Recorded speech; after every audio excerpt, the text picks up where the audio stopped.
এর কথা তো অনেক শুনেছেন, কিন্তু হন্টেড সি বিচ অর্থাৎ ভুতুড়ে সমুদ্র সৈকতের ব্যাপারে কিছু শুনেছেন কখনো? ভারতবর্ষের বুকেই রয়েছে এমন এক ভুতুড়ে সমুদ্র সৈকত, যেখানে অন্ধকারের পর আর কোনো টুরিস্ট পা রাখার সাহস পায় না। কারণ অন্ধকারের পর এই সমুদ্র সৈকতে বেড়াতে গিয়ে নাকি অনেক মানুষ হারিয়ে গেছে।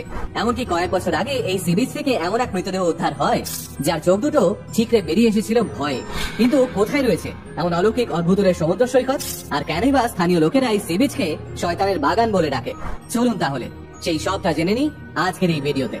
আরব সাগরের তীরে প্রায় 2 কিলোমিটার জায়গা জুড়ে বিস্তৃত ডুমাস সমুদ্র সৈকত। দিনের আলো থাকতে এই ডুমাস সমুদ্র সৈকতে গেলে আপনারা দেখতে পাবেন লোকেরা স্নান করছে, স্থানীয় হকারেরা ভুট্টা, পাওভাজি, মিষ্টি বিক্রি করছে।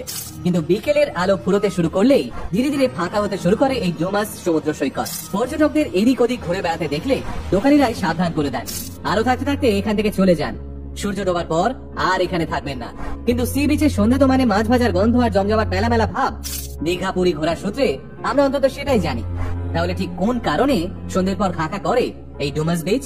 আসলে গুজরাট রাজ্যের সুরাট শহর থেকে 21 কিলোমিটার দূরে অবস্থিত এই ডুমাস বিচে নাকি অন্ধকার নামলেই শয়তানেরা ঘুরে বেড়ায়। আর এর কারণ, একসময় নাকি ডুমাস বিচে শয়ে শয়ে মৃতদেহ পোড়ানো হতো। প্রচলিত ধারণা অনুযায়ী ডুমাস বিচের ধারে যে মৃতদেহগুলো পোড়ানো হয়েছিল, সেই নশ্বর মৃতদেহের ছাই নাকি আজও মিশে রয়েছে ডুমাস বিচের বালিতে। ঠিক এই কারণেই নাকি ডুমাস বিচের বালির রং হলদেটে নয়, কালো। আর এই কালো রঙের বালির মধ্যেই নাকি মিশে রয়েছে ডুমাস বিচের সমস্ত অলৌকিক এবং অদ্ভুত রহস্য।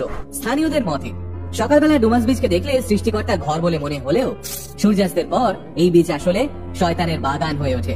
ধু ধু ফাঁকা সমুদ্র সৈকত থেকে নাকি মাঝে মাঝে বিকট চিৎকারের শব্দ শোনা যায়। কেউ কেউ এখানে মহিলা ও শিশুদের কান্নার আওয়াজও শুনতে পেয়েছেন। প্রচলিত লোককথা অনুযায়ী এই ডুমাস বিচে নাকি অনেকেই জেদ ধরে রাতের বেলা একা একা ঘুরে বেড়াতে গেছিলেন। তাদের মধ্যে অনেকেই নাকি ভোরবেলা ফিরে আসেননি। আর যারা ফেরত এসেছিলেন তারা নাকি বহুদিন অবধি মানসিক ভারসাম্যহীনদের মতো আচরণ করতেন।